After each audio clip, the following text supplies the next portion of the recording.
অবশেষে ইরান যুদ্ধ, যুক্তরাষ্ট্রের ব্যর্থতা আর নিজের পরাজয়কে স্বীকার করে নিলেন ট্রাম্প। সম্প্রতি ট্রাম্পের এক মন্তব্যের প্রতিক্রিয়ায় এমন কথাই বলছেন আন্তর্জাতিক বিশ্লেষকরা। ইরানের সঙ্গে যুদ্ধে জড়ানো ঠিক হয়নি। ট্রাম্পের এমন মন্তব্য এখন নতুন করে ভাবিয়ে তুলছে বিশ্ব রাজনীতিকদের। ফক্স নিউজকে দেওয়া এক সাক্ষাৎকারে ট্রাম্পের বক্তব্য নতুন করে আলোচনার জন্ম দিয়েছে। তিনি স্বীকার করেছেন, ইরাক যুদ্ধে যুক্তরাষ্ট্রের অংশগ্রহণ ছিল ভুল সিদ্ধান্ত। ট্রাম্প বলেন, ইরাকে কি ঘটেছে তা দেখুন, আমরা খুব খারাপ করেছি, আমরা বোকামি করেছি, সেখানে আমাদের যাওয়া উচিত ছিল না। শুধু ইরাক নয়, ইরান প্রসঙ্গেও তিনি অস্বাভাবিক সতর্কতার বার্তা দিয়েছেন। তিনি বলেন, আমাদের ইরানেও যাওয়া উচিত হয়নি, তবে ইরানের সক্ষমতা আছে। আমরা যদি 9 মাস আগে ইরানে হামলা না করতাম, তাহলে এখন তাদের কাছে পারমাণবিক অস্ত্র থাকতো এবং পরিস্থিতি একেবারেই ভিন্ন হতো। তখন হয়তো ইসরায়েল থাকতো না, এমনকি পুরো মধ্যপ্রাচ্য নিয়েই প্রশ্ন উঠে যেত।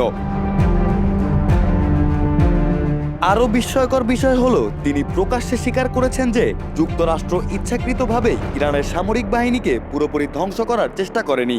ট্রাম্প বলেন, আমরা তাদের সেনাবাহিনীকে কিছুটা আলাদা রেখেছি, কারণ আমরা মনে করি তাদের সামরিক বাহিনীর একটি অংশ মধ্যপন্থী। তার এই মন্তব্যকে কেউ কেউ ভবিষ্যৎ আলোচনার দরজা খোলা রাখার ইঙ্গিত হিসেবে দেখছেন।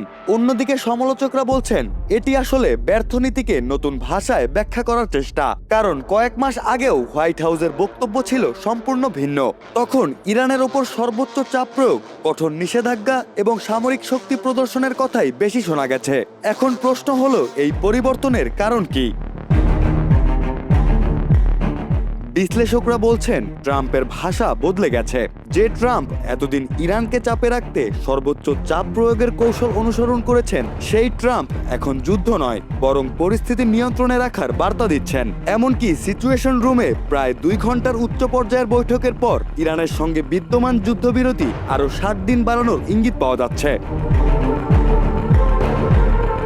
এই অবস্থানকে অনেকেই ট্রাম্পের কৌশলগত পিছুহটা হিসেবে দেখছেন। তাদের মতে, ইরানকে একটি অসম চুক্তিতে বাধ্য করার যে পরিকল্পনা ওয়াশিংটনের ছিল, তা সফল হয়নি, বরং দীর্ঘমেয়াদী সংঘাতের ঝুঁকি এবং মধ্যপ্রাচ্যে ক্রমবর্ধমান অস্থিতিশীলতা যুক্তরাষ্ট্রকে নতুন করে ভাবতে বাধ্য করেছে।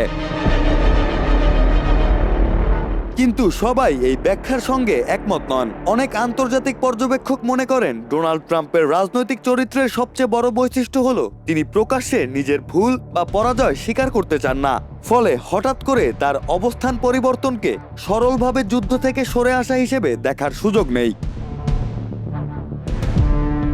তাদের ভাষায়, ট্রাম্প যখন নীরব হন, তখনই সবচেয়ে বেশি সতর্ক থাকতে হয়। ইতিহাস বলছে, একাধিকবার তিনি আকস্মিকভাবে সিদ্ধান্ত বদলেছেন। কূটনৈতিক আলোচনার আড়ালে সামরিক পদক্ষেপ কিংবা যুদ্ধের হুমকির মধ্যে সমঝোতার প্রস্তাব।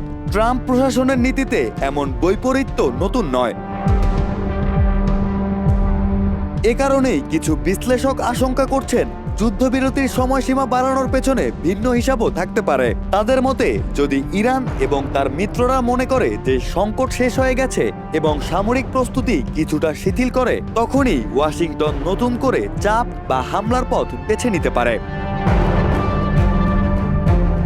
যুক্তরাষ্ট্রের জনগণের একটি বড় অংশ দীর্ঘমেয়াদী যুদ্ধে ক্লান্ত। কোনো বড় সামরিক অভিযানে জনসমর্থন নিশ্চিত নয়। তবে সবচেয়ে গুরুত্বপূর্ণ প্রশ্নটি এখনো উত্তরহীন। ট্রাম্প কি সত্যি সংঘাত কমাতে চাইছেন, নাকি এটি আরো বড় কোনো পরিকল্পনার অংশ? যদি এটি কৌশলগত পিছুহটা হয়, তাহলে মধ্যপ্রাচ্যে নতুন সমঝোতার পথ খুলতে পারে। আর যদি এটি সাময়িক বিরতি হয়, তাহলে বর্তমান নীরবতা হয়তো আরো বড় ঝড়ের পূর্বাভাস। একদিকে ট্রাম্প বলছেন, যুদ্ধের ভুল থেকে শিক্ষা নিতে হবে। অন্যদিকে তিনি আবারও সামরিক শক্তির প্রয়োজনীয়তার কথাও স্মরণ করিয়ে দিচ্ছেন। ফলে নিশ্চিতভাবে বলা কঠিন, এটি কি পরাজয়ের স্বীকারোক্তি নাকি নতুন কৌশলের সূচনা। তবে একটি বিষয় স্পষ্ট, ওয়াশিংটন, তেহরান এবং তেল আবিব, 3 রাজধানীর সিদ্ধান্তই আগামী কয়েক মাসে মধ্যপ্রাচ্যের ভবিষ্যৎ নির্ধারণ করবে। আর সেই ভবিষ্যৎ নির্ভর করছে যুদ্ধবিরতির এই সময়টুকু শান্তির সুযোগ হয়ে ওঠে কিনা, নাকি এটি আরও ভয়াবহ সংঘাতের প্রস্তুতি পর্ব হয়ে দাঁড়ায়।